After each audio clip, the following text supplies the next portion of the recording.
Hi! Welcome to the QSLA and ECE Workforce Registry video series. This video will help you understand what you will need to do as an ECE teacher participating in QSLA. We will help you understand how to create or log into your registry profile, how to ensure you are assigned to your correct employer, what documentation should be uploaded to the registry, and what is required at each point level of Staff Qualifications Element 3 of the California Rating Matrix. You will be responsible for creating an ECE registry profile and obtaining a registry ID, connecting yourself to your current employer in the registry, uploading necessary documents. We are here to provide you with the knowledge you need to meet QSLA's assessment needs. Let's start at the beginning. Do I already have a registry account? The first step is to log in at www.caregistry.org using your email as your login. Please keep the email and password you have used to create an account handy, as you will need them later. QSLA recommends that you use your personal email when creating a registry account, so you can access your account even if you change employment. If you have forgotten your password, click here. If you are not sure if you have ever made a profile, contact registry support staff by clicking in the lower right-hand corner on Support. If you do not have a profile, click on Create a Profile. You can click now for the How to Create a Profile video, or check out the link in the video description. If you would like to follow along with a step-by-step document, there is also a resource website on the homepage. While you're creating a profile, you will need to search for your employer so that you will be connected to the site going through the QSLA assessment process. Ask your director for the Community Care license number, as this is the simplest way to locate the site in the system. Go to My Profile and Current Employment and click on Edit. Select Add a new employment record status. Select Yes for Is this your current job? Click Select Employer Business Status. On the field Search By, click on the drop-down menu so that you can search by employer name, address, city, or license number. Searching by license number is the easiest method of identifying child development employment location. You can click now to watch the How to Update Your Employer video, or check out the link in the video description. Congratulations! You have completed step 1 of the QSLA assessment process by creating a profile and linking yourself to your correct site of employment. Log in with your username and password, and you will need to share your registry ID with QSLA for assessment purposes in the future. What is a tier rating, and how are my qualifications used for Quality Start rating? Now that you have a registry profile, let's break down what a QSLA tier rating is and what documentation is required to obtain points for elements of the tier rating. Of the elements of quality determined by the California Department of Education, there are 2 elements related to education, permits, and professional development. Element 3 refers to education, permits, and professional development qualifications for lead teachers.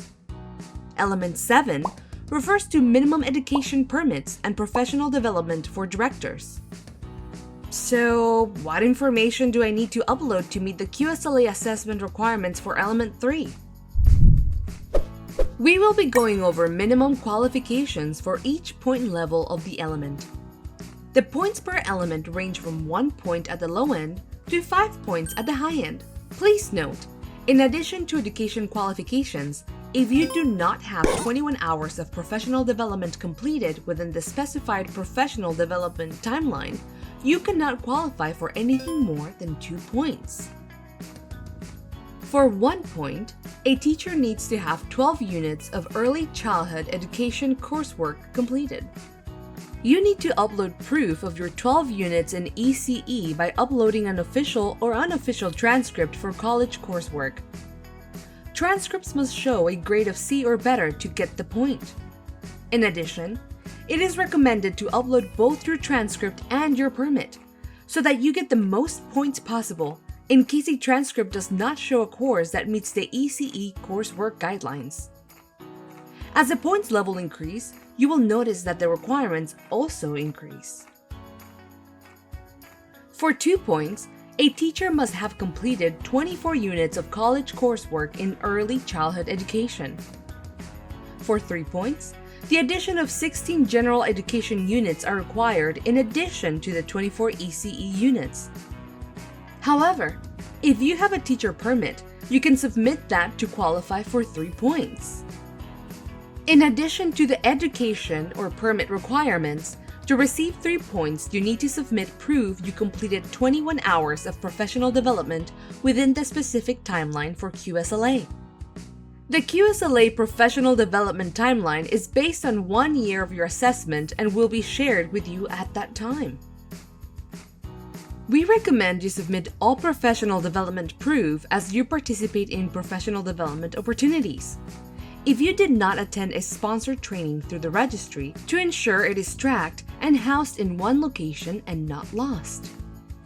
There are 3 ways to achieve 4 points. The first option requires an associate's degree in early childhood or a closely related field. The second option is if you do not have an associate's degree in any of these fields, you can qualify for 4 points by submitting the associates that you have, plus proof of taking 24 units specific to ECE. A third option to meeting the 4-point requirement is to submit your site supervisor permit. Again, in addition to the education or permit requirements, to receive 3 points, you need to submit proof you completed 21 hours of professional development within the specific timeline for QSLA, which will be shared with you later. Lastly, there are 3 ways to achieve 5 points. First option requires a bachelor's degree in ECE or child development or a closely related field. If your bachelor's degree is not one of those fields, you can show proof of 24 units in ECE. For the third option, you can submit a program director permit.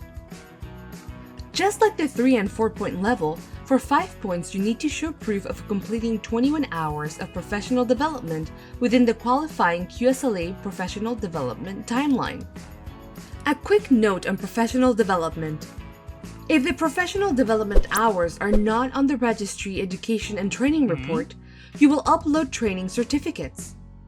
The QSLA professional development timeline is different based on your timeline of assessment. You will learn more details about this timeline at the time of your assessment. QSLA recommends that you continually upload proof of professional development into the registry as you complete trainings and attend workshops to ensure documents are stored in one place. This will make it easier to locate at the time of assessment. A few tips and reminders. It is important to submit your education and permit documentation to ensure you receive the points available. You can submit expired permits and they will count towards element points. College coursework needs to be completed with a grade C or higher to count. Let's take a closer look at document types and what is required for the registry to verify these documents. You do not need to upload diplomas because the registry only verifies coursework documented on transcripts. This is because the coursework is verified on your education and training report. You will submit transcripts from every institution attended, including community college, four-year college, and/or graduate school, to make sure all applicable classes completed count toward your required units. You do not have to purchase official transcripts to submit this data. However, there are some specific components that need to be included in the transcript. Transcripts must include the name of the institution. Transcripts must include name of the individual. Upload transcripts with a conferral date. A conferral date is when you graduated. Please submit legible unmarked copies. Must include all pages of the transcript. All transcripts submitted must be from accredited schools. Check out the list on the Commission on Teacher Credentialing. Foreign transcripts must be submitted with foreign transcript evaluations from approved agencies. There is a fee for the service. You can get more information using the link on the upper right-hand corner. Next, you should upload any child development permits issued to you by the Commission on Teacher Credentialing. Even if your permits are expired, please upload them. These permits need to include the title of the permit and document number. Permit applications for certificates will not be considered. As a reminder, please submit unofficial or official transcripts, valid or expired permits, and any credentials to the registry. The more information you submit, the better chance you have to qualify for higher point ranges for Element 3. Now that we have covered education requirements, the next section will cover professional development. For QSLA purposes, 21 hours of professional development is required. Training, workshops, or educational courses with a C or better can count for professional development hours. The simplest way to ensure professional development hours are correctly tracked in the registry is to sign up for trainings posted on the registry. However, it is important to track any professional development taken outside of the registry too. Therefore, if you took a training or completed a workshop that was not posted on the registry, you will need to upload the training certificate to receive credit for the professional development hours taken. These training certificates must include all of the following: your name, name of the training organization or who's providing the training, title of training, dates of the training, and training hours. Not all professional development certificates have these details. Therefore, if you have completed training but do not have these requirements, you may submit a verified professional development form. This form must be signed by your supervisor or activity instructor, so you may have to contact the instructor who conducted the training. If you are in school, your coursework may count toward your professional development hours. To calculate how many coursework hours count toward professional development, you need to determine if your course was calculated in quarter units or semester units. 1 quarter unit equals 10 clock hours. 1 semester unit equals 15 clock hours. For example, if your completed class is equal to 3 semester units, then you will get 45 hours of professional development credit. Remember, QSLA has specific professional development timelines depending on when a site goes through the assessment process. For coursework to count toward those hours, the class needs to be completed during that time frame. Therefore, QSLA recommends that you submit all of your transcripts to ensure any courses that can count towards these hours will be counted. Once you have created or updated your registry profile and uploaded education qualifications such as transcripts, permits, and professional development documents, you can use the Education and Training Report tool to see your verified information. Please be aware that this may take up to 6 weeks for any new information to be verified by registry staff and available for access on the Education and Training Report. To find the Education and Training Report, you can simply go to My Profile and view my Education and Training Report. For more information on my Education and Training Report, click here or check out the link on the video description. One quick note about this report. The professional development hour calculation that shows on this report is not the correct totals for QSLA assessments.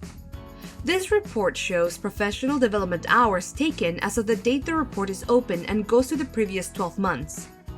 QSLA uses a specific timeline based on your assessment date to calculate professional development hours. It is important that you do not use the Registry Education and Training Report calculated hours for QSLA professional development hours. If you have any questions about transcripts, permits, or what counts for professional development, please call, email, or chat with the registry. You can do this by clicking on Support on the lower right-hand corner. Now that you know more about the requirements for each point level for teachers, it is important that you create a registry profile. Connect yourself to your site of employment and start to upload your documents. Again, these documents will be used to calculate your site's QSLA tier rating. Thank you for watching! QSLA and the California ECE Workforce Registry hope this video will help you complete all of the necessary requirements for registry submissions. We know the work you do is important, and we are here to help.